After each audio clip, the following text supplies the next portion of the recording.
नमस्कार, आप देख रहे हैं 4 PM और मैं हूं अभिषेक मिश्रा।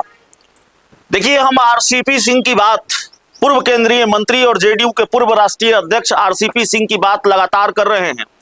आज भी उनकी बात करेंगे, लेकिन आज उनसे पहले जेडीयू के 3 दिग्गज नेताओं की बात करेंगे। दो जेडीयू में हैं और एक जेडीयू में रहे हैं, आते जाते रहे हैं।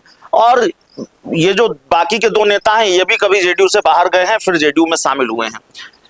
हम आरसीपी सिंह की जेडीयू में वापसी होने और नहीं होने को लेकर बात करेंगे, फिर बात करेंगे, क्योंकि ये जानकारी निकलकर सामने आ रही है कि राष्ट्रीय कार्यकारिणी की बैठक जो 26 मार्च को है, पटना में है, उसके बाद आरसीपी सिंह के लिए कोई भी मुहूर्त तय हो सकता है उनकी जेडीयू में घर वापसी का।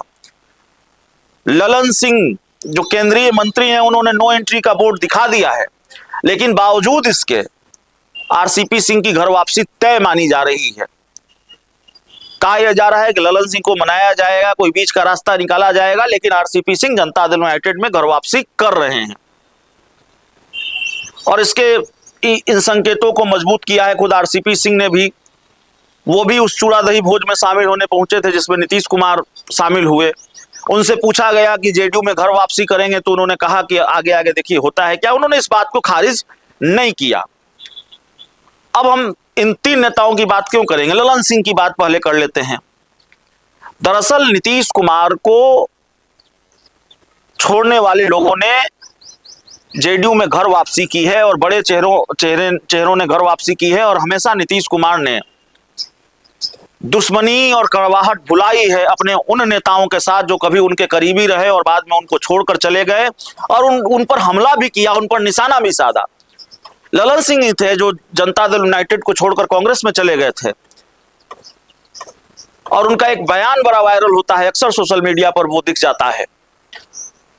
जब वो जेडीयू को छोड़कर चले गए तो उन्होंने नीतीश कुमार पर हमला करते हुए ये कहा कि नीतीश कुमार के पेट में कितना दांत है वो मैं ही जानता हूं, वो हमको सब मालूम है। बावजूद इसके ललन सिंह की घर वापसी हुई, और न सिर्फ घर वापसी हुई, नीतीश कुमार और ललन सिंह की दोस्ती पहले से ज्यादा गहरी है।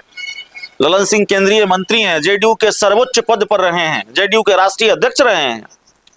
डॉक्टर अरुण कुमार, जिन्होंने नीतीश कुमार को लेकर इतने हमले किए कि उनके एक बयान नीतीश कुमार के खिलाफ उनका दिया एक बयान ने उनकी कानूनी मुश्किलें बढ़ा दी।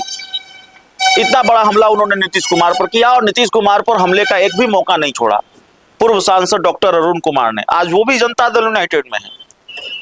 और कहा यह जाता है कि ललन सिंह ही थे जो नहीं चाहते थे कि अरुण कुमार जेडीयू में, लेकिन जेडीयू में अरुण कुमार आ भी गए, उनके बेटे भी आ गए, बेटे को टिकट भी मिला, जीत भी गए, और वो विधायक भी बन गए। और इसी तरह से उपेंद्र कुशवाहा न जाने कितनी बार नीतीश कुमार का साथ छोड़ा, नीतीश कुमार के साथ हुए।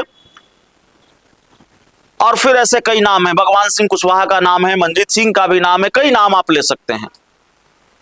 तो नीतीश कुमार ने अपने साथ के करीबी लोगों की घर वापसी कराई है, और कहा यह जा रहा है कि होली के बाद जब जेडीयू की राष्ट्रीय कार्यकारिणी की बैठक होगी, उसके बाद 1 महीना लगेगा, 2 महीना लगेगा, लेकिन आरसीपी सिंह घर वापसी करेंगे, उनकी घर वापसी तय है।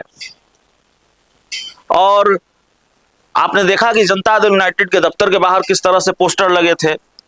यह भी कहा जा रहा है कि निशांत जो नीतीश कुमार के बेटे हैं, उनकी राजनीति में एंट्री होगी, तो आरसीपी सिंह को उनके ट्रेनर के रूप में देखा जा रहा है कि जेडीयू का एक बड़ा तबका मानता है कि आरसीपी सिंह के नेतृत्व में, उनके मार्गदर्शक में निशांत ज्यादा बेहतर तरीके से एडजस्ट कर पाएंगे, राजनीति में भी और जनता दल यूनाइटेड में भी। और अगर उनको कोई भूमिका सरकार में दी जानी है तो शायद सरकार में भी। तो डॉक्टर अरुण कुमार, ललन सिंह, भगवान सिंह कुशवाहा, उपेंद्र कुशवाहा, मनजीत सिंह के बाद आरसीपी सिंह का नाम भी उन नेताओं की लिस्ट में होगा क्या जो नीतीश कुमार के करीब रहे, नीतीश कुमार के साथ रहे। और आरसीपी सिंह तो जेडीयू के राष्ट्रीय अध्यक्ष रहे, और फिर नीतीश कुमार को छोड़कर चले गए। अभी आरसीपी सिंह जनसुराज में है, और फिर उनकी घर वापसी होगी। क्या भगवान सिंह कुशवाहा, मनजीत सिंह, ललन सिंह, उपेंद्र कुशवाहा और डॉक्टर अरुण कुमार की तरह आरसीपी सिंह की भी एंट्री होने जा रही है। बहुत बहुत धन्यवाद।